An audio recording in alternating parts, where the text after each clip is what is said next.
Hey, welcome to the One Piece at a Time Distilling Institute with your host, the alchemist of Indiana's Black Forest, Alan Bishop. Hey, this channel is all about home distilling and legal distilling. If you've got questions, reach out to us in the comments below, social media, or via bishopshomegrown@gmail.com. And don't forget to check out thealchemistcabinet.com. Hey gang, what's up? Back with another talking head video, this time from the kitchen. Anyways, hope everybody out there is doing well, having a great new year so far. Got some cool news coming up. Bar Cart Co-op, which I do with Kevin Rose, will be doing a first quarter show on absinthe, including the Death in the Afternoon absinthe that I designed for Jim down at Key West Trading Company a few years ago. We'll also have Brian Cushing, the Victorian man from the Victorian Barroom channel, on that show. Where we will also explore the history of Switzerland County, Indiana absinthe, and the absinthe that Brian and I made from those methods, using those methods. The other cool thing I got coming up is, while I have been working on volume 3 of the book, I've gotten off on a tangent. So the tangent is that for a few years, I thought about making sort of like this. There was a fly on the camera, I apologize. It's middle of January and there's still flies about. Anyways, I had this idea years ago about making a distiller's almanac. I'm always talking about moon phases and how the weather affects pot still distillation, etc. And the various little things that I've picked up on over the years that I believe are very much so a part of alchemy and a part of distillation, and things worthwhile to pay attention to. Maybe not so much if you're a professional distiller in a professional setting, but certainly as home distillers, as agrarians, as farm distillers, as gardener distillers, whatever you would like to classify yourself as, a folk distiller, as it were, some knowledge it might be worth having. It will not be a replacement for a farmer's almanac. It will be intended to be used alongside a farmer's almanac because I am not either a astrologist or an astronomer. I am learning about astrology slowly but surely, but I am an infant in that field, 1,000,000%. I just know the things that I've observed over the years that I can contribute to with dates that are good for, brewing, distilling, mashing, barreling, etc., etc.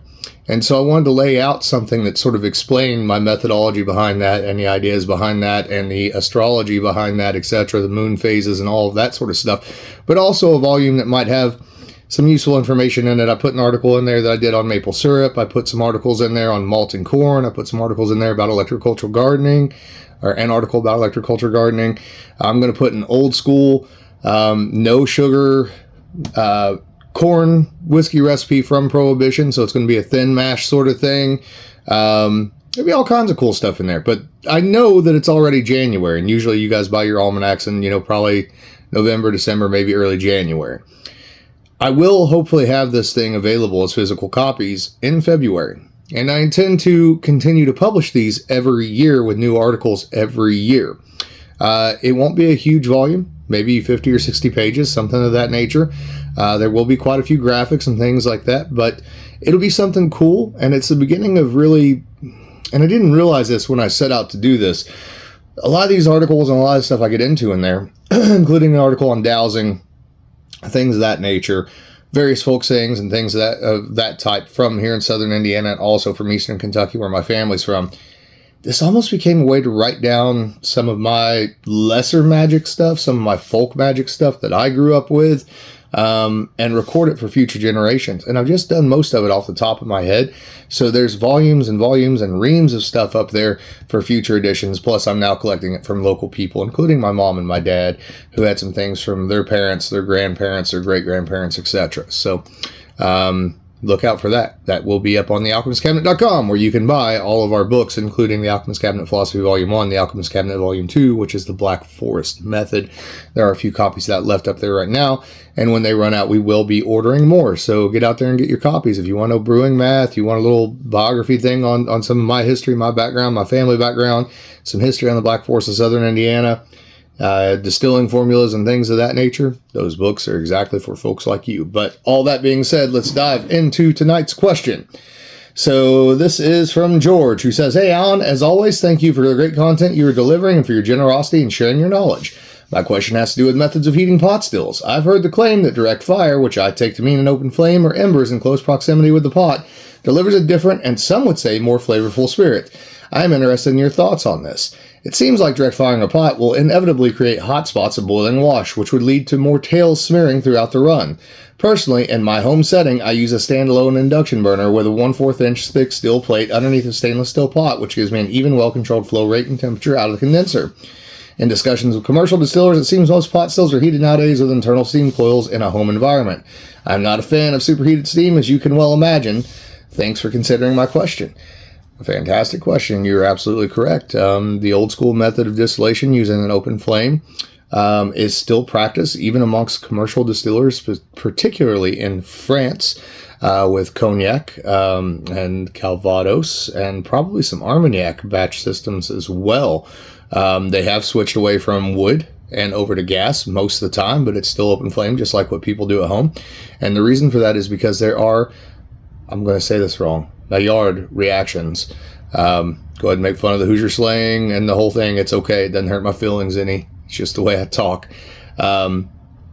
And those are basically superheating spots in the still, as you mentioned, and causing caramelization and super esterification, as it were, so in various spots in the still. And you don't get that with an even steam heat source or direct steam heat source, or electric or any of those things. It's really only with open flame that you get that, and you can get it from using wood, or you can get it from using gas.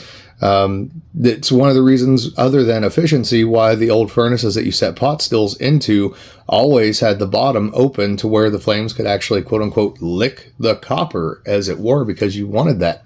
Now, as far as smearing your cuts, the beauty of that is that the water, well, let's start here. Most of the people who are doing that are running double pot still. They're not running a thumper. So, and they're not running single pass most of the time, although some would be, but they have plates on those systems. The beauty of that is that with double pot still, you're going to do a stripping run anyway, so you're not worried about those cuts initially. You're only worried about cuts on the doubling run. The real beauty of that on the doubling run is, as long as your fire doesn't get out of control and your heat doesn't get out of control, and you approach things from a discernment and intuition point of view, eyes, ears, nose, spirit, etc., as my friend Mark Meltonville very much believes in, then the water kind of works as a braking system, the water that's there and with the distillate in the doubling run.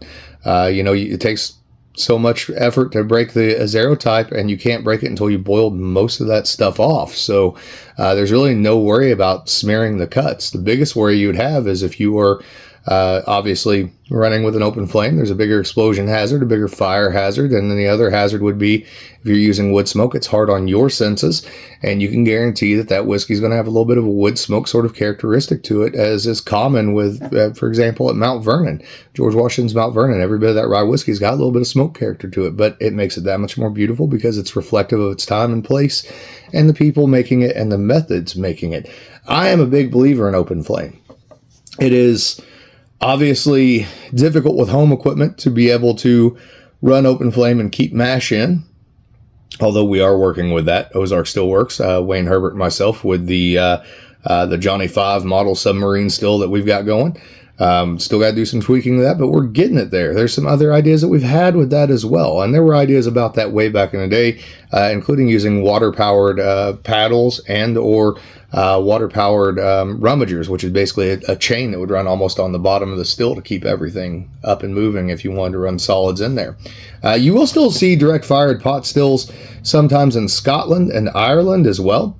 It's actually making quite a bit of a comeback. The problem is that in commercial settings, it's the regulatory bodies don't much care for that. If I had my druthers in a commercial setting, I would always run an open-fired still.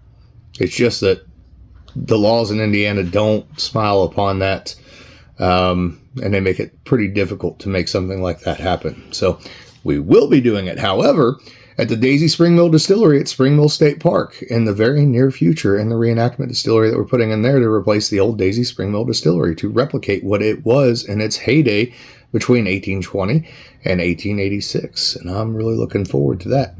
All right, guys, reach out to me. Social media comments, YouTube comments below, alchemistcabinet.com, bishopshomegrown@gmail.com. Love y'all. Later.